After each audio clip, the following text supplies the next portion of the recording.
सात संगत जी, प्यार से कहना धान रंगा जी। तो दातार ये भाव सेवा के हर एक में बरकरार रखे। ये कभी भी मन में अहम का भाव ना आए, या फिर किसी के कुछ कहने पे अगर हम खुद ही अपने आप को सेवाओं से, सत्संग से, सुमिरन से पीछे करते हैं, तो उस व्यक्ति को तो शायद पता भी ना हो कि जाने अनजाने ऐसा कह गए, और प्रभाव हमने ही ऐसा अगर ग्रहण किया कि खुद ही इस परमात्मा से बेमुख हो गए, तो ये नुकसान तो हमारा ही है। और कैसे हर समय संतों ने और ये सत्संग में भी एक संदेश देते रहते ही हैं संत, कि कैसे इस निराकार की तरफ तो मुख हर समय रहे हमारा, एक मन में इस निराकार के प्रति ये लगन ही बनी रहे। एक सेवा चाहे कर रहे हों, उस समय भी वो ध्यान ये नहीं कि ये कार्य रूप में क्या हो रहा है, पर ये संतों के लिए सेवा हो रही है। वो मन के समर्पित भाव, तो ऐसे ही भाव, महान भाव शुरू से रहे हैं।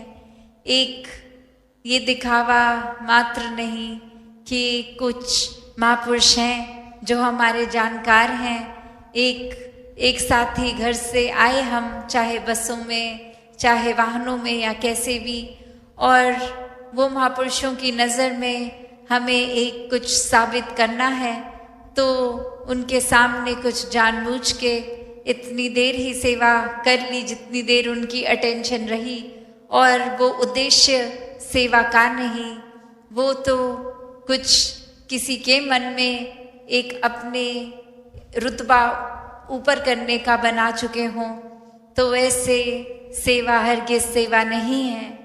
सेवा तो ऐसे है मन के भाव कि कोई देख रहा हो ना देख रहा हो, ये भक्त तो इस परमात्मा की मस्ती में झूमते हुए वो एक आदेश अनुसार जो भी उस समय की सेवा है उसको करते हुए कभी ये नहीं सोचते कि ओ अगर महापुरुषों ने आदेश दिया कि जाके खाली तसलों की लाइन छोटी है उसमें लग जाएं, एक भरे तसलों में तो काफ़ी महापुरुष पहले से ही हैं, तो मन में ऐसे भाव ना आए कि खाली तसले तो बड़े हल्के फुल्के, ये तो हम इससे ज़्यादा कर सकते हैं, महापुरुष कह भी रहे हैं तो हम आदेश ना माने। हम तो एक बलवान है, शरीर ताकत रखता है, और एक ये अक्सर भाव के पीछे एक फिटनेस या कोई और उद्देश्य भी एक छुपा कर रख लेते हैं कि कोई बात नहीं, आज जिम नहीं जाएंगे, आज सेवा कर लेंगे, बॉडी तो बन जाएगी। तो बात वो नहीं है। एक भाव, एक उसका बाय प्रोडक्ट ज़रूर है कि जब तन से सेवा कर रहे हैं तो शरीर ने तो स्वस्थ रहना ही है। तो बात वो नहीं कि एक भाव सेवा का नहीं, पर इसलिए ही कुछ कर रहे हैं कि चलो 2 हाथ हिला लेंगे, शरीर ठीक रहेगा। ये शरीर ने तो खुद ब खुद ठीक रहना है अगर मन के भाव ठीक रहेंगे, वरना अक्सर ये भी हर एक ने नोटिस किया है, एक कभी ना कभी, कि एक स्वस्थ शरीर भी हो पर अगर मन एक मायूस होने लगता है तो सीधा शरीर की सेहत भी डूबती है। तो बात यही, ये मन से, तन से एक ये लिंक जो है, और कैसे एक मन में भाव पावन हो, पवित्र हो, सेवा भाव हो, एक अपने आप को दूसरों की नज़र में उठाने के भाव ना हो, सिर्फ इतना ही कि हम तो कुछ करने लायक है नहीं, ये सेवा हिस्से आई तो ये खुशकिस्मती है, और इसको पूरी तरह निभाने की ना समझ, ना अकल, ना कोई कैपेसिटी, पर ये दातार ने मौका बख्शा है तो वो योगदान ज़रूर होगा। वो अक्सर हम कितनी बार वो उदाहरण अनेकों बार हर कोई सुनते हैं कि चाहे वो एक छोटी सी चिड़िया का आग पे पानी देना, या कोई गिलहरी का कुछ उठाना, तो बात वही कि ये नहीं कि कितना क्वांटिटी की बात नहीं हो रही, ये भाव की, ये दिल के क्वालिटी की बात हो रही है।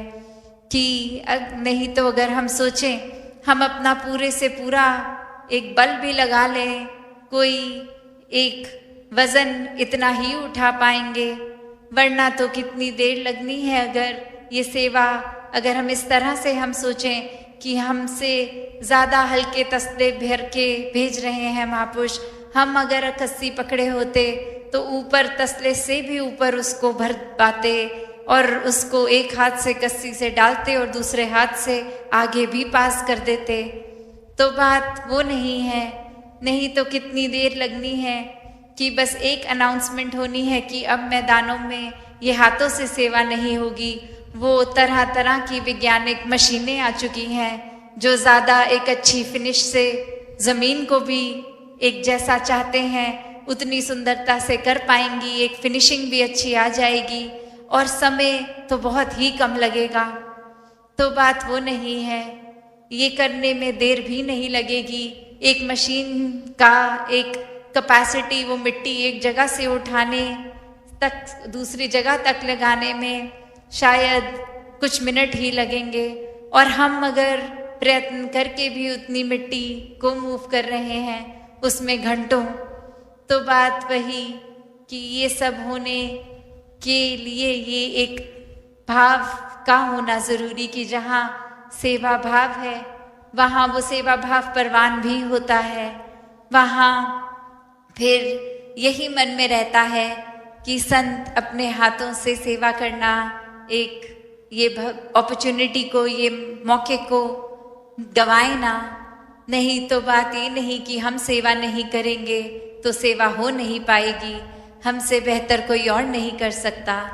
नहीं, अगर ऐसे भाव हैं तो इस निराकार को तो देर ही नहीं लगेगी कि हमसे ज़्यादा, हमसे बेहतर हर एक फील्ड में अनेकों ऑलरेडी हैं।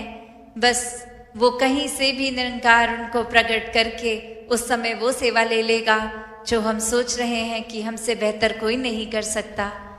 तो बात सिर्फ यही कि एक अहंकार की, यहाँ की सेवा का उद्देश्य भी यही कि अहंकार को त्याग दें, और अहंकार त्यागना हमारा ही एक फ़ायदे का सौदा है।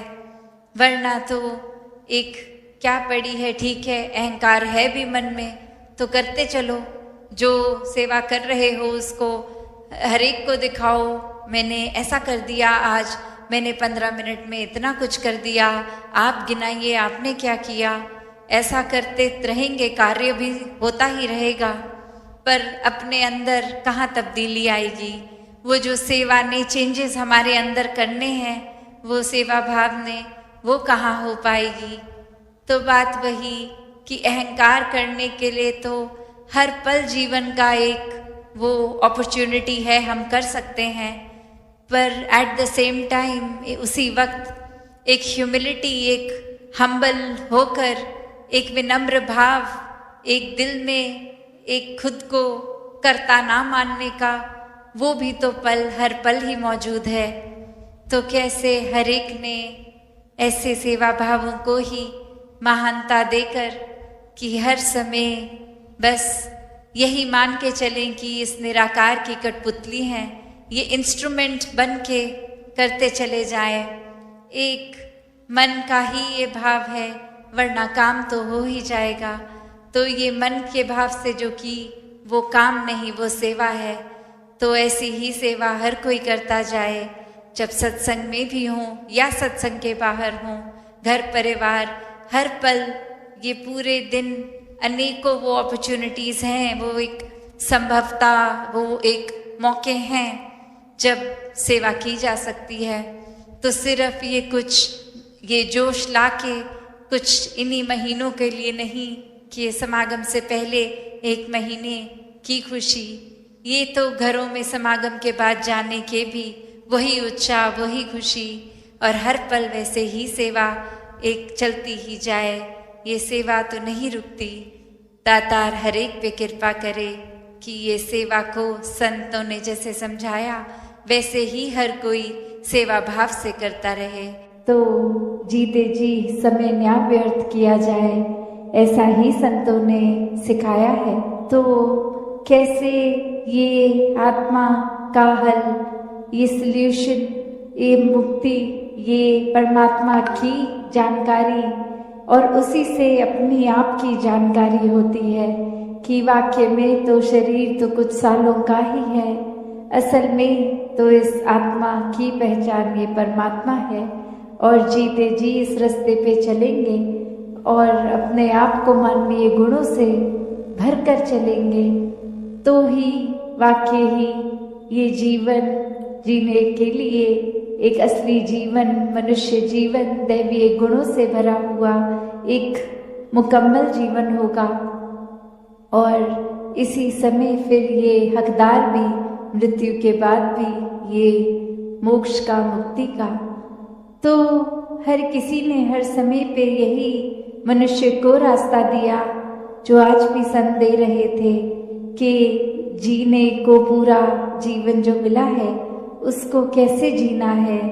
एक सिर्फ समय व्यर्थ करके या फिर एक किसी की नकल करते करते जैसा वो कर रहे हैं, जैसा एक रिवाज, एक परंपरा, वैसा ही बिना समझे कारणों के करना है, या अपने जीवन को हर पल जीते जी वो कारण समझना है कि किस तरह जीवन खूबसूरत बनाया जाए, ये धरती खूबसूरत बनाई जाए।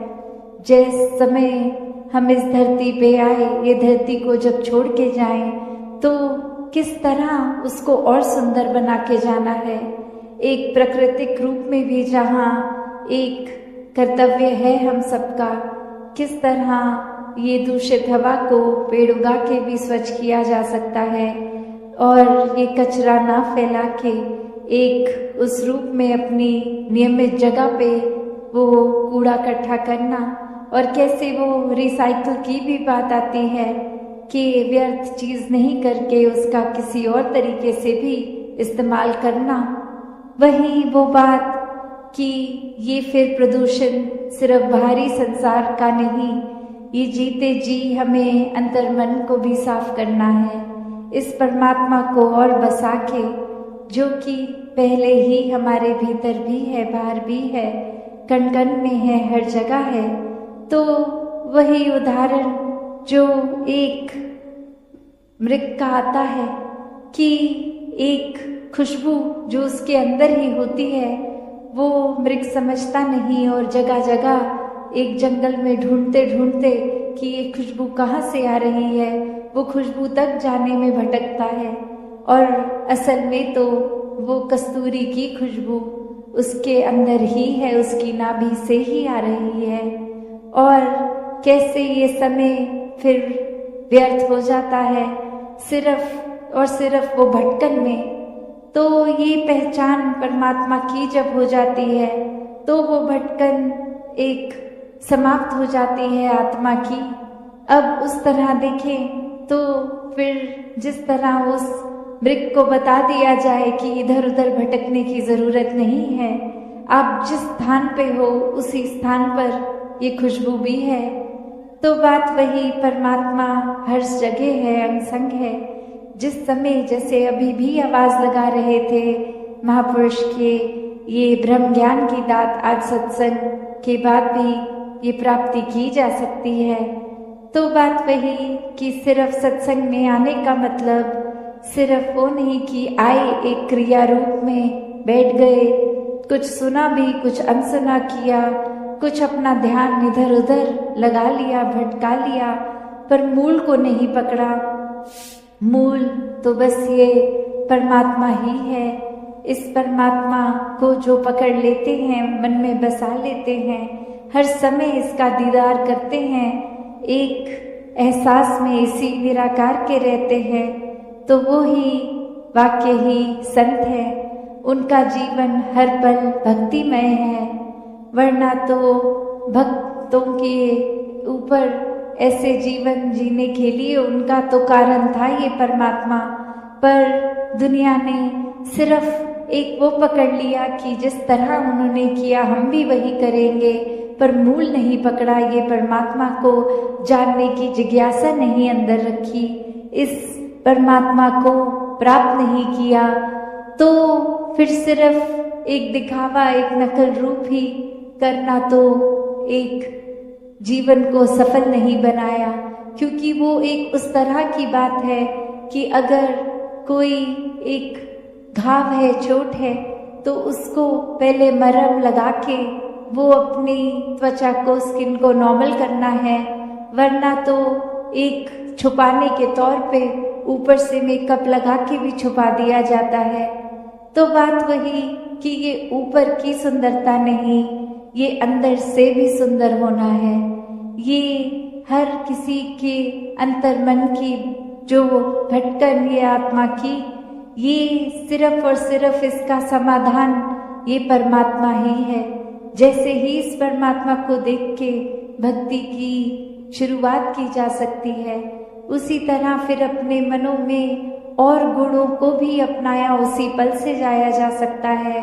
और वो फिर एक ऊपरी मेकअप की तरह अच्छा व्यवहार नहीं, एक अंदर से वो जिस तरह इस नाभि में खुशबू उस मृग के, तो वही अंदर से बाहर की सुंदरता तभी बनती है जब एक एक मानवीय गुण खुद बन जाते हैं। सिर्फ प्यार की बात ही नहीं, पहले प्यार बनकर फिर प्यार बांटना। सिर्फ एक विशालता की बात नहीं, इस विशाल निराकार परमात्मा से जुड़ गए। ये इतना विशाल जिसका कोई अंत ही नहीं है, कोई शुरुआत ही नहीं है। जब इसके साथ मन जोड़ लेंगे तो हम भी अपना मन इतना विशाल बना लेंगे कि सबको अपना लेंगे।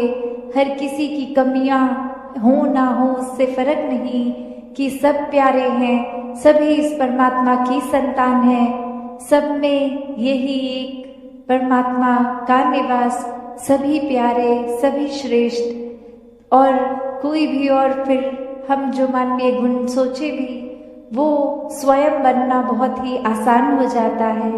सिर्फ इस परमात्मा के ऊपर अपने मन को टिकाकर वो गुण खुद ब खुद हमारे अंदर आ जाते हैं। तो ऐसा व्यवहार, ऐसा जीवन हर एक के जीवन में आना संभव है। सिर्फ और सिर्फ उसके लिए ये अपने अहंकार का त्याग करना जरूरी है। क्योंकि एक अहंकार आते ही जब ये लगता है कि हमको कोई क्या सिखाएगा, हमें तो पहले ही सब कुछ आता है, हम जिस रास्ते पे चल रहे हैं वो रास्ता ही सबसे ठीक है, और किसी के पॉइंट ऑफ व्यू, नजरिया, रास्ता तो कोई मायने ही नहीं रखता। एक हमसे ज्यादा बुद्धिमान कौन होगा, हमसे ज्यादा शारीरिक बल किसमें होगा, हमसे ज्यादा आकर्षित करने वाला अपनी बातों से एक भारी सुंदरता से कौन होगा। ऐसा करते करते अगर भाव ये अहंकार के ही हो मन में, तो फिर तो कोई क्या ही सीखेगा। जब लगेगा हमको सब कुछ आता है, तो दासी और समय ना लेके इन्हीं शब्दों से अरदास इस निराकार से कि सेवा, सुमिरन, सत्संग हर एक के जीवन में आए, ये भक्ति हर किसी की और मजबूत होती चली जाए। सत्संगत जी, धन्यवाद जी।